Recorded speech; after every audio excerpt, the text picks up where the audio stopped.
Fala pessoal, tudo bem? Sejam todos bem-vindos a mais um editorial do canal. Como eu já falei, né, de algum lugar eu vou dar um jeitinho de trazer algum conteúdo para vocês. Hoje, de dentro aqui, né, do quarto de hotel.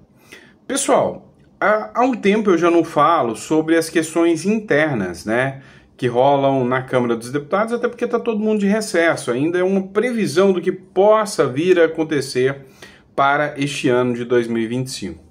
Mas tem um assunto que está gerando um incômodo muito grande.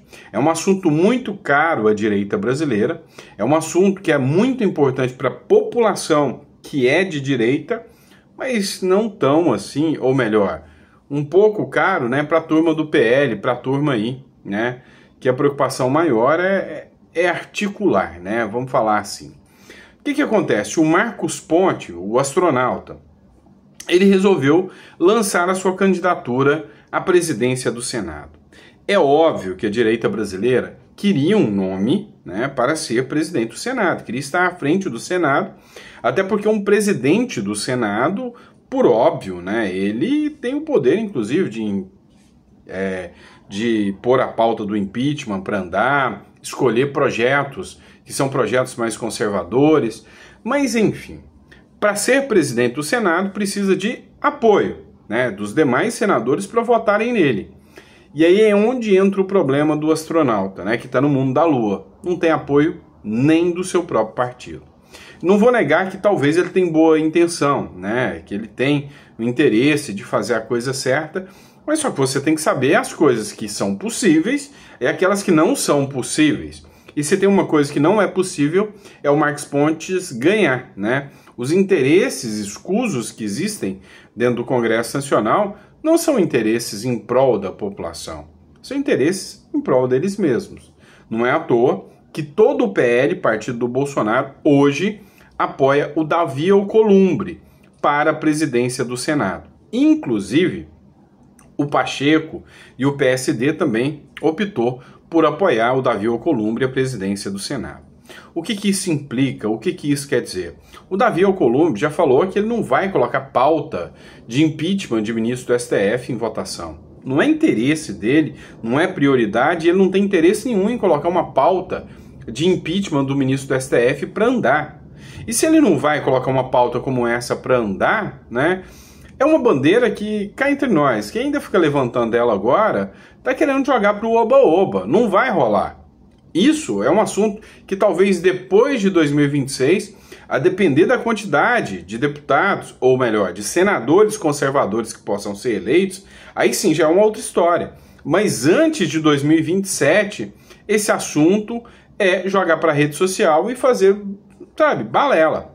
Eu acho muito mais possível e plausível rolar um impeachment do Lula do que um impeachment dos ministros do Supremo Tribunal Federal. Mas enfim, o próprio Bolsonaro deu uma entrevista onde ele falou que tá, tipo assim, gerou um conflito, né? Ou seja, para que gerar um ruído à toa? Então o Marcos Pontes foi lá, se lançou a candidato à presidência do Senado para sair fraco, né? Ou seja, lá o candidato do PL foi humilhado até pelos próprios, né, aliados de partido não votaram nele.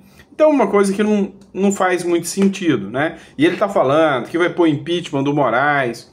Cara, não vai rolar, tá? Então assim, a gente tem que ser muito sincero que é um ruído desnecessário que foi incluído, né, pelo Marcos Pontes. Pessoal, outro ponto que a gente vem falando, né, é as relações internacionais existentes, né, em relação a oposição, ou seja, o trabalho que a oposição vem fazendo para chamar a atenção internacional para as pautas que acontecem aqui no Brasil. E como o próprio Eduardo Bolsonaro, né, ganhou notoriedade e nome, né, principalmente durante esse evento da posse do Donald Trump. A esquerda brasileira, inclusive a mídia brasileira, ironizou o Eduardo Bolsonaro, chamando ele de fritador de hambúrguer, né? Que chegaria lá e ficaria de fora. Inclusive tem até fake news rolando de mídia que recebe dinheiro público, dizendo que todos os deputados que foram para os Estados Unidos acabaram ficando de fora da posse do Donald Trump e assistiram por um telão. É mentira. O evento da posse do Trump, o próprio baile, Michele Bolsonaro, o Eduardo Bolsonaro estavam na primeira fila. O Trump abriu um espaço na agenda do homem mais importante do mundo hoje para receber o Eduardo Bolsonaro dentro do seu escritório. Então, assim, mostra, né, o efeito Eduardo Bolsonaro. A juíza, né, Ludmila Lins Grillo, ou ex-juíza Ludmila Lins Grillo, que encontra-se nos Estados Unidos em situação de exílio, ela fez um vídeo, né, fazendo uma análise sobre a atuação do Eduardo Bolsonaro lá nos Estados Unidos, né, sobre o quanto a atuação do Eduardo Bolsonaro teve uma importância, né, durante esse período em que a posse do Trump funcionou como um farol, ou seja, como um verdadeiro workshop para que a pauta brasileira, né, da oposição fosse entregue aos Estados Unidos, que veio como uma esperança, né? Hoje eu vi uma matéria interessante do Mário Sabino, onde ele falava que a volta do Donald Trump e o interesse do Donald Trump no Brasil deixou a esquerda assustada e a direita perplexa, porque nem a direita esperava que o Donald Trump voltaria com tanto foco na América Latina como ele chegou agora, né? Então, vou colocar o vídeo da juíza Ludmila Lins Grillo para que você possa ver, né, o quanto essa narrativa de que o Eduardo Bolsonaro é só mais um fritador de hambúrguer, uma figura que não tem impacto, não é respeitada perante, né, o governo dos Estados Unidos, o quanto isso, né, mostra que era uma narrativa que não era bem assim. Ou seja, o cara teve, né, realmente muito impacto nessa atuação lá nos Estados Unidos. Inclusive, vou colocar o vídeo para você agora e eu queria saber o seu comentário também sobre a atuação do Eduardo Bolsonaro nos Estados Unidos, o que você achou sobre isso. Certo, e tem muitos brasileiros em Washington nesse momento, uma delegação brasileira gigantesca, muitos deputados, tem senador. O Eduardo Bolsonaro, especialmente, a gente vai falar dele aqui, especialmente o Eduardo Bolsonaro é a figura mais importante do Brasil que está lá nesse momento. Ele é uma figura-chave, ele tem, acredita em mim, o Eduardo Bolsonaro, ele tem muito prestígio aqui nos Estados Unidos. Os congressistas, amigos, todos conhecem ele. Ele é um cara muito simpático, ele fala com todo mundo, ele tem boa articulação, todo mundo gosta dele, os congressistas americanos gostam dele. A gente vai ver daqui a pouco que ele tem acesso ao Trump, ao filho do Donald Trump, a gente vai ver, tem até foto dele, eles se abraçando, se cumprimentando, eles se conhecem. Então, o Eduardo, ele é uma figura-chave nesse momento, é uma figura importantíssimo. Pessoal, e aí a pergunta que vem é por que estão dando tanta atenção, por que estão dando tanta ênfase hoje a parlamentares brasileiros? O porquê os brasileiros estão ganhando tanta notoriedade? Como eu disse para vocês, quem acompanhou o último vídeo, que era para ter saído ontem e acabou não saindo, saiu hoje de manhã, nós tivemos, né, o Moreno, que é o primeiro senador latino, né, dentro do Congresso norte-americano. E aí temos o Marco Rubio, que é ex-deputado, né, é deputado, mas agora vai assumir um cargo de chefia, né, dentro do governo do Trump, que é, né, um latino também, da América Central, mas é um latino. Ou seja, agora o governo Trump vem se cercando de figuras ou que têm um pé aqui na América Latina ou que têm carinho ou preocupação ou conflitos aqui dentro da América Latina. E a gente pode citar o caso do Marco Rubio, né, emblemático. O Marco Rubio teve a sua família fugindo da ditadura cubana para chegar aos Estados Unidos. Então ele tem ódio de comunista, ódio de socialista, e ele encara o Lula como um comunista e um socialista, um verdadeiro inimigo, né, aliado de Cuba, né, aquele regime que tanto mal prejudicou, mal fez aos seus pais, né, assim como também, né, conhece o Lula como uma figura aliada a essa gestão. Então, para o Marco Rubio, é uma questão de moral enfrentar o socialismo na América Latina. É um inimigo declarado do Maduro, do Daniel Dias-Canel, do Daniel Ortega, e é um inimigo declarado, ou seja, um crítico ferrenho. Ainda não um inimigo declarado, mas um crítico ferrenho em relação ao Lula. Por outro lado, outras figuras estão tendo seus embates aqui dentro também. Podemos citar, por exemplo, o Elon Musk. E o Elon Musk é latino? Não. O Elon Musk tem origem latina? Não. Mas o Elon Musk tem uma visão especial aqui no Brasil? Tem. Ele teve conflitos diretos, né, com o ministro do Supremo Tribunal Federal, Alexandre de Moraes, que hoje, sem sombra de dúvidas, é uma das figuras mais poderosas do Brasil. E o Elon Musk, pois é, nessa briga aí, eu acho que o Elon Musk não quer ficar por baixo, né? Eles viram que a qualquer momento, de novo, a empresa deles pode ser chutada do Brasil, e eles não querem que isso aconteça. Então, a guerra que o Elon Musk tem com o Moraes não é uma guerra só pessoal, é pessoal, se tornou pessoal.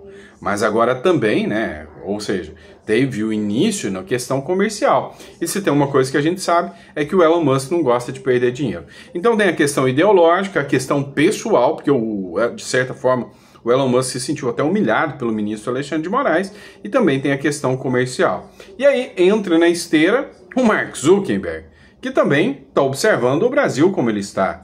Não é à toa que o Mark Zuckerberg falou o seguinte, olha, tem tribunais aí na América Latina que estão mandando ordem de censura. Quem que ele estava falando? Todo mundo sabe. Ou seja, ele mandou aquele recadinho básico falando, ô, galera aí do STF, eu tô de olho em vocês também. Então, assim, Maria Elvira Salazar, o Rubio, o Moreno, o Chris Smith, enfim, uma série de figuras norte-americanas que estão, mirando, em especial o Brasil, porque o Brasil, né, é vamos dizer assim, um socialismo em nascedouro. Então eles viram, nós deixamos a Venezuela passar, agora não queremos deixar que o Brasil passe do ponto. Você concorda com essa visão ou não? Mas aí está o motivo pelo qual a América, né, ou seja, o Brasil, está tanto em evidência com essa volta do governo Trump. E aí vem o Gilmar Sabino, falou, tá deixando a esquerda com medo, assustada, né, até espantada. Já a direita está perplexa, porque nem a direita, e eu vou ser sincero que eu, como um comentarista de direita, não acreditava também que teria tanto moral assim o Brasil, tanta preocupação com o Brasil por parte dos congressistas norte-americanos. Uma surpresa boa. E aí, pessoal, se a gente já falou do Elon Musk, né, do Mark Zuckerberg, a gente está falando do X, né, ou seja, o antigo Twitter, e a gente está falando do Facebook e o Instagram. Esse mesmo Instagram, o de Nicolas Ferreira, bateu 320 milhões de visualizações num vídeo com críticas ao governo, né? Deixou a esquerda com a orelha em pé, né? Mas aí tem um ponto que a gente precisa discutir. Tem uma outra plataforma que aqui no Brasil bomba demais, né? E aí nós temos que ter em vista, né? Nós temos que ter em mente que a esquerda se sente segura nela. Afinal, o TikTok é da galerinha comunista chinesa, né? Será? Pois é, parece que não é bem assim. O Donald Trump, né, durante uma entrevista, ele falou, olha, eu anuncio aqui que o Elon Musk tem, sim, possibilidade de comprar o TikTok, ou metade do TikTok. E olha só o quanto o cara é safo e é um homem de negócios, o Donald Trump. O que aconteceu? A esquerda dos Estados Unidos promulgou uma lei e nessa lei ela proíbe o uso do TikTok nos Estados Unidos. E ela falou, o TikTok só tem validade aqui nos Estados Unidos se vocês venderem para uma empresa brasileira que tem interesse, né, nos Estados Unidos, no crescimento dos Estados Unidos. Porque se vocês tiverem aqui o TikTok, vocês só vão pegar dados dos norte-americanos, então não dá para vocês do TikTok atuarem aqui dentro dos Estados Unidos, não. E tem milhões de usuários do TikTok dentro dos Estados Unidos.